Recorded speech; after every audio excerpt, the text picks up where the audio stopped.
Radio Tehran শুরু হচ্ছে বিশ্ব সংবাদ।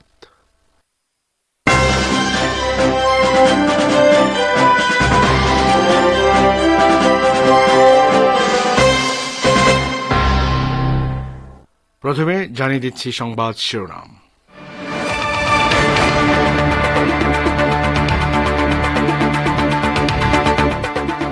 পূর্ব সীমান্তে বিমান প্রতিরক্ষা শক্তি বাড়িয়েছে ইরানি সেনাবাহিনী, জানিয়েছে পূর্বাঞ্চল কমান্ডার সাফাহি ফার।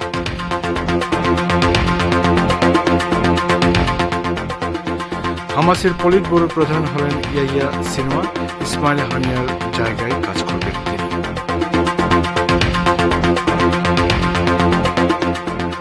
প্রতিরোধ প্রতিহিংসা নয়, শান্তির বাংলাদেশ গড়ে তুলতে হবে, বিএনপির সমাবেশে বেগম খালেদা জিয়ার আহ্বান। এবং বাংলাদেশের পঞ্চগড় জেলার 5টি গ্রাম থেকে 600 মানুষের ভারত যাওয়ার চেষ্টা, তবে আটকে দিয়েছে বিএসএফ।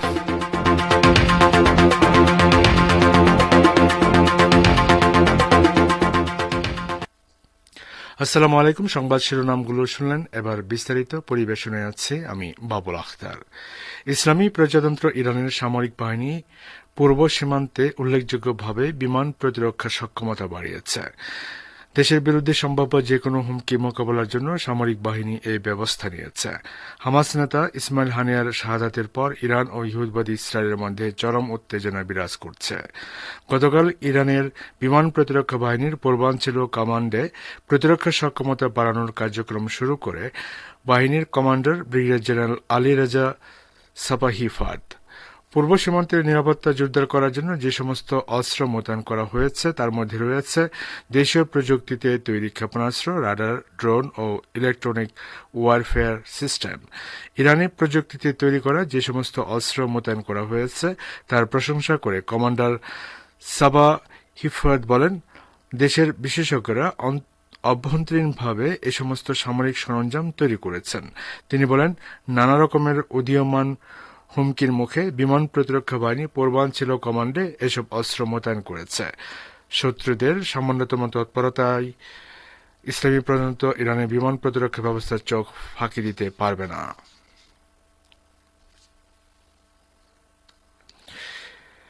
ফিলিস্তিনের ইসলামী প্রতিরোধ আন্দোলন হামাসের পলিট ব্যুরোর প্রধান হিসেবে ইয়াহিয়া সিনোয়ারকে নির্বাচিত করা হয়েছে। হামাস প্রধান ইসমাইল হানিয়ার শাহাদাতের পর গাজা ভিত্তিক হামাস কমান্ডার ইয়াহিয়া সিনোয়ারকে সংগঠনের পলিট ব্যুরোর প্রধান নির্বাচিত করা হল। গতকাল এক বিবৃতিতে হামাস ঘোষণা দিয়েছে যে এখন থেকে শহীদ ইসমাইল হানিয়ার স্থলাভিষিক্ত হয়ে সিনোয়ার সংগঠনের পলিট ব্যুরোর প্রধান হিসেবে দায়িত্ব পালন করবেন।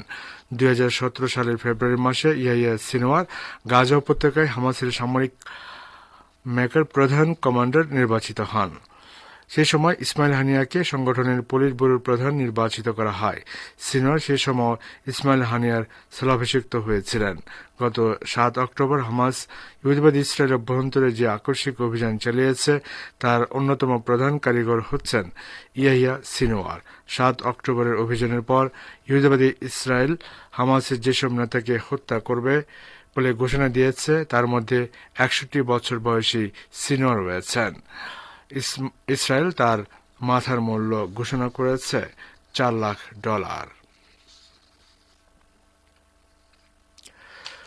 লেবাননের পররাষ্ট্রমন্ত্রী আবদুল্লাহ বু হাবিব হুঁশিয়ারি উচ্চারণ করে বলেছেন, ইহুদিবাদী ইসরায়েল লেবাননের উপর হামলা চালালে মধ্যপ্রাচ্যে সর্বাত্মক যুদ্ধ শুরু হতে পারে। লেবাননের বিরুদ্ধে ইহুদিবাদী ইসরায়েলের আগ্রাসন থামানোর জন্য জাতিসংঘের পক্ষ থেকে প্রচেষ্টা আরও জোরদার করার আহ্বান জানান বু হাবিব। লেবানন বিষয়ক জাতিসংঘের বিশেষ সমন্বয়ক জেনাইন ভেনিস প্লাচার্টের সাথে এক বৈঠকে তিনি এ আহ্বান জানান। বু হাবিব জোর দিয়ে বলেন, লেবানন জাতিসংঘ নিরাপত্তা পরিষদে পাশ হওয়া 1701 নম্বর প্রস্তাব পূর্ণাঙ্গভাবে বাস্তবায়ন করতে প্রতিশ্রুতিবদ্ধ। এদিকে লেবাননের জাতীয় সংসদের স্পিকার নাবি বেরি বলেছেন, ইহুদিবাদী ইসরায়েলি আগ্রাসনের বিরুদ্ধে উপযুক্ত জবাব দেওয়ার অধিকার রাখে হিজবুল্লাহ। তিনি আরও বলেন, লেবাননের ভূখণ্ডে বেসামরিক জনগণের উপর হামলা চালিয়ে ইসরায়েল সমস্ত আন্তর্জাতিক আইন কানুন লঙ্ঘন করছে। শ্রোতা বন্ধুরা, আপনারা বিশ্ব সংবাদ শুনছেন রেডিও তেহরান থেকে, আর প্রচারিত হচ্ছে বাংলাদেশ ভারতে একযোগে। বাংলাদেশের সাবেক প্রধানমন্ত্রী বিএনপি চেয়ারপারসন বেগম খালেদা জিয়া বলেছেন, দীর্ঘ আন্দোলন সংগ্রামের মধ্য দিয়ে আমরা ফ্যাসিবাদী ও অবৈধ সরকারের কাছ থেকে মুক্তি পেয়েছি। এ বিজয় আমাদের নতুন সংগ্রামে নিয়ে এসেছে। প্রতিহিংসা নয়, আসুন ভালোবাসা আর শান্তির বাংলাদেশ গড়ে তুলি। আজ বিকেল 4:30টার দিকে রাজধানীর একটি হাসপাতাল থেকে বিএনপির সমাবেশে এক ভিডিও বার্তায় তিনি এসব কথা বলেন। 2018 সালের 8 ফেব্রুয়ারির পর আর গণমাধ্যমে বা দেশবাসীর সামনে কথা বলার সুযোগ পাননি খালেদা জিয়া। এর মধ্য দিয়ে 7 বছর পর জনতার সামনে বক্তব্য রাখলেন তিনি। খালেদা জিয়া বলেন, আমি আন্তরিকভাবে ধন্যবাদ জানাতে চাই আমাদের বীর সন্তানদের, যারা মরণপ্রাণ সংগ্রাম করে এই সম্ভবকে সম্ভব করেছে। শত শত শহীদদের জানাই শ্রদ্ধা। তিনি বলেন, এ বিজয় আমাদের নতুন সম্ভাবনা নিয়ে এসেছে। দীর্ঘদিনের নজিরবিহীন দুর্নীতি এবং গণতন্ত্রের ধ্বংসস্তূপ থেকে আমাদের নির্মাণ করতে হবে এক সমৃদ্ধ বাংলাদেশ। খালেদা জিয়া আরও বলেন, ছাত্র তরুণরাই আমাদের ভবিষ্যৎ। তরুণরা যে স্বপ্ন নিয়ে বুকে রক্ত ঢেলে দিয়েছে, সেই স্বপ্ন বাস্তবায়ন করতে মেধা, যোগ্যতা, জ্ঞান ভিত্তিক এবং গণতান্ত্রিক বাংলাদেশ গড়ে তুলতে হবে। শোষণহীন এবং সমৃদ্ধ বাংলাদেশ গড়ে তুলতে হবে। বাংলাদেশের অন্তর্বর্তীকালীন সরকারের প্রধান উপদেষ্টা ড. মোহাম্মদ ইউনূস বলেছেন, আমি সাহসী ছাত্রদের অভিনন্দন জানাই, যারা আমাদের দ্বিতীয় বিজয় দিবসকে বাস্তবে রূপ দিতে নেতৃত্ব দিয়েছেন। অভিনন্দন জানাই দেশের আপাময় জনসাধারণকে, যারা ছাত্রদের এই আন্দোলনে পূর্ণ সমর্থন দিয়েছেন। আসুন আমরা আমাদের এই নতুন বিজয়ের সর্বোত্তম সদ্ব্যবহার নিশ্চিত করি। ইউনিস সেন্টার থেকে প্রকাশিত এক বিবৃতিতে ড. ইউনূস বলেন, আমাদের কোনো প্রকার ভুলের কারণে আমাদের এই বিজয় যেন হাতছাড়া হয়ে না যায়। আমি সবাইকে বর্তমান পরিস্থিতিতে শান্ত থাকতে, সব ধরনের সহিংসা এবং স্থাবর অস্থাবর সম্পদ বিনষ্ট করা থেকে বিরত থাকতে আহ্বান জানাচ্ছি এবং ছাত্র দলমত নির্বিশেষে সবাইকে শান্ত থাকার জন্য অনুরোধ করছি। ড. ইউনূস বলেন, আমাদের প্রিয় এই সুন্দর বিপুল সম্ভাবনাপূর্ণ দেশটিকে আমাদের নিজেদের ও পরবর্তী প্রজন্মের জন্য রক্ষা করা এবং একে এগিয়ে নিয়ে যাওয়াই এখন আমাদের প্রধান কাজ। একটি নতুন পৃথিবী বিনির্মাণে আমাদের তরুণরা প্রস্তুত। অকারণে সহিংসতা করে সুযোগ আমরা হারাতে পারি না। বাংলাদেশের পদত্যাগী ও দেশ থেকে সাবেক প্রধানমন্ত্রী শেখ হাসিনা এখনও ভারতের দিল্লিতে গোপন স্থানে রয়েছেন। সোমবার ঢাকা ছাড়ার পর থেকে তিনি সেখানে আছেন। সর্বভারতীয় সংবাদ মাধ্যমের দাবি আরও 48 ঘণ্টা দেশটিতে থাকবেন। তবে তার পরবর্তী গন্তব্য নিয়ে বিশ্ব কূটনৈতিক মহলে নানা জল্পনা চলছে। বিভিন্ন অসমর্থিত সূত্রের বরাত দিয়ে সংবাদ প্রতিদিন জানিয়েছে, শেখ হাসিনা ব্রিটেনের কাছে রাজনৈতিক আশ্রয় চাইলেও তারা রাজি হয়নি। আমেরিকাও শেখ হাসিনার ভিসা বাতিল করেছে। এই তালিকায় ফিনল্যান্ড সহ আরও কয়েকটি দেশের নাম রয়েছে। এদিকে হাসিনার পুত্র সজীব ওয়াজেদ জয়ের দাবি, তার মা কোনো দেশে আশ্রয় চাননি। সব জল্পনা নস্যাৎ করে সংবাদ মাধ্যম এনটিভিকে দেয়া এক সাক্ষাৎকারে জয় বলেন, মায়ের আশ্রয়ের অনুরোধ সম্পর্কিত যেসব প্রতিবেদন ছাপা হচ্ছে তা সম্পূর্ণ ভুল। তিনি কোথাও আশ্রয়ের জন্য অনুরোধ করেননি। তাই ব্রিটেন বা আমেরিকার কাছে আশ্রয়ের অনুরোধ প্রত্যাখ্যান করার বিষয় অসত্য। জয় আরও দাবি করেন, তার মায়ের আশ্রয় নিয়ে আমেরিকার সঙ্গে কোনো রকম আলোচনা হয়নি। এদিকে বাংলাদেশের প্রতিরক্ষা গোয়েন্দা মহাপরিদপ্তর বা directorate general of forces intelligence বা ডিজিএফআই জানিয়েছে, ঢাকায় তাদের হাতে কেউ আটক নেই। আজ সকালে শিরিন হকের নেতৃত্বে মানবাধিকার কর্মীদের প্রতিনিধি দল ঢাকা সেনানিবাসে ডিজিএফআই সদর দপ্তরে যায়। ডিজিএফআই এর সদর দপ্তরে যাওয়া প্রতিনিধি দলে ছিলেন অধিকার সম্পাদক আদিলুর রহমান খান, মায়ের ডাকের সহপ্রতিষ্ঠাতা সানজিদা ইসলাম তুলি ও শিক্ষাবিদ CR আবরার। বৈঠকের পর শিরিন হক ভুক্তভোগী পরিবারের সদস্যদের বলেন, ডিজিএফআই জানিয়েছে ঢাকায় এই মুহূর্তে তাদের হাতে কেউ আটক নেই। তারা আমাদেরকে বিষয়টি খতিয়ে দেখার আমন্ত্রণও জানিয়েছেন। ডিজিএফআই আরও জানিয়েছে যে তারা যৌথ কমিশন গঠন করে খতিয়ে দেখবেন দেশের অন্যান্য জায়গায় সেনাদের হাতে কেউ গুম হয়ে আছেন কিনা। ডিজিএফআই এর ভুক্তভোগী পরিবাররা সন্তুষ্ট নন। আজ দুপুর 1:30টায় তাদেরকে ডিজিএফআই এর সদর দপ্তরের সামনে বিক্ষোভ করতে দেখা যায়। বাংলাদেশের পঞ্চগড় জেলার 5টি গ্রামের প্রায় 600 মানুষ ভারতে যাওয়ার চেষ্টা করলে সীমান্তরক্ষী বাহিনী BSF তাদের আটকে দিয়েছে। কলকাতা থেকে প্রকাশিত দৈনিক আজকাল পত্রিকার অনলাইন সংস্করণে খবর প্রকাশিত হয়েছে। দৈনিকটি জানিয়েছে, দুষ্কৃতিকারীরা তাদের ঘরবাড়ি ভেঙে দিলে তারা প্রাণ বাঁচাতে ভারতে ঢোকার চেষ্টা করেন।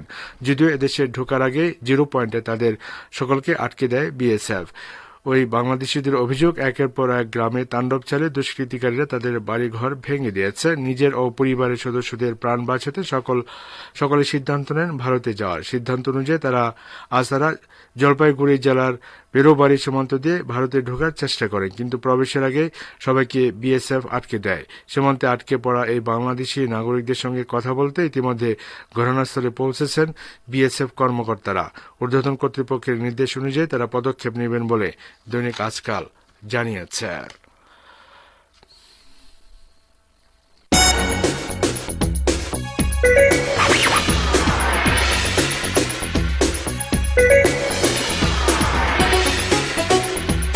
রেডিও তেহরান, খবরের সঙ্গে 24 ঘন্টা। ভিজিট করুন আমাদের ওয়েবসাইট parstoday.ir/dn।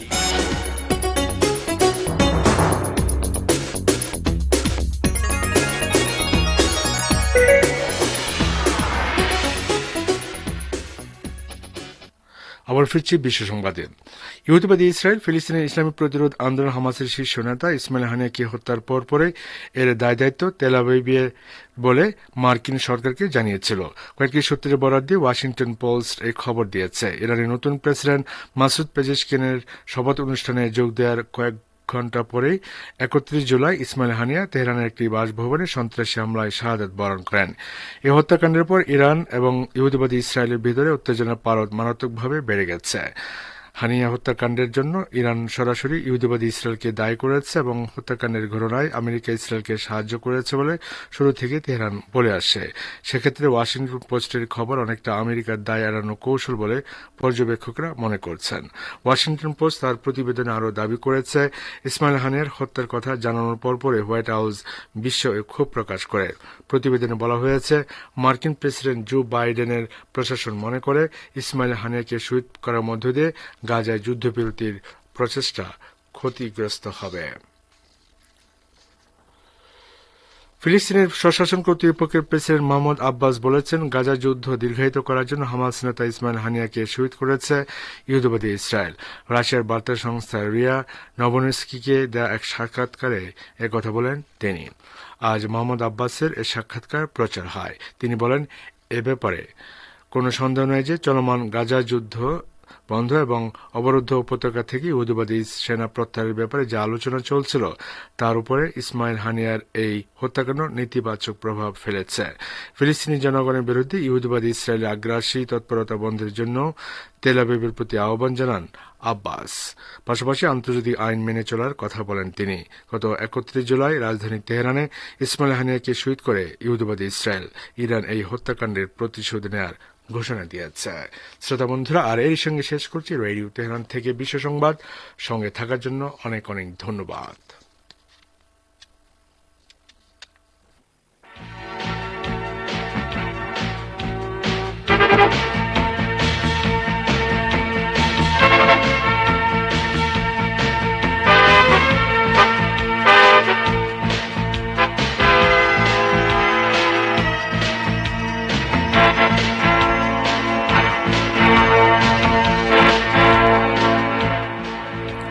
বিশ্ব সংবাদ শুনলেন রেডিও তেহরান থেকে। আমন্ত্রণ জানাচ্ছি সংবাদ ভাষার অনুষ্ঠান দৃষ্টিপাতে। জাপানের হিরোশিমা গণহত্যার বার্ষিকী আজ। মার্কিনীদের দাবি, জাপানিদের বিরুদ্ধে গণহত্যা না চালালে বিশ্বে যুদ্ধ লেগেই থাকত এবং আরও প্রাণহানি ঘটত। কিন্তু সত্য কি তাই? এ সম্পর্কে পার্স স্টোরের একটি পর্যালোচনা শুনুন গাজী আব্দুর রশিদের উপস্থাপনায়। আজ থেকে ৭৯ বছর আগে ১৯৪৫ সালের ৬ই আগস্ট আমেরিকা পারমাণবিক বোমা নিক্ষেপ করে জাপানের হিরোশিমা শহর ধ্বংস করে দিয়েছিল, যে অপরাধের ক্ষতিকর প্রভাব আজও বিদ্যমান।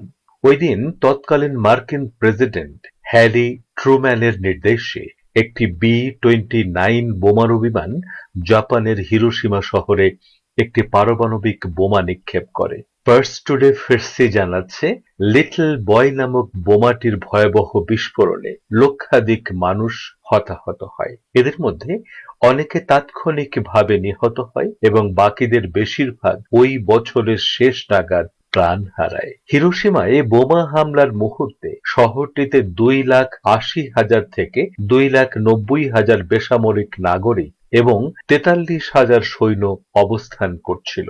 ধারণা করা হয় বোমাবর্ষণের পরবর্তী 4 মাসের মধ্যে ওই হামলার প্রভাবে হিরোশিমার 90,000 থেকে 1,66,000 মানুষের প্রাণহানি ঘটে। মার্কিন জ্বালানি মন্ত্রণালয়ের হিসাব অনুযায়ী ওই বোমা হামলার পরবর্তী 5 বছরে আরো প্রায় 40,000 অর্থাৎ মোট অন্তত 2 লাখ মানুষ হিরোশিমায় মার্কিন পারমাণবিক বোমার আঘাতে প্রাণ হারান। তবে হিরোশিমা শহরের কর্মকর্তারা জানিয়েছেন, মার্কিন বোমা হামলায় শরীর পুড়ে যাওয়ার পাশাপাশি পারমাণবিক তেজস্ক্রিয়তা এবং ওই কারণে সৃষ্ট ক্যান্সারে আক্রান্ত হয়ে শহরটির মোট 2,37,000 নিরীহ মানুষ প্রাণ হারিয়েছেন। এদিকে হিরোশিমায় এই ভয়াবহ গণহত্যা চালানোর 3 দিন পর মার্কিন বাহিনী জাপানের নাগাসাকি শহরে ফ্যাটম্যান নামক আরেকটি পারমাণবিক বোমা নিক্ষেপ করে।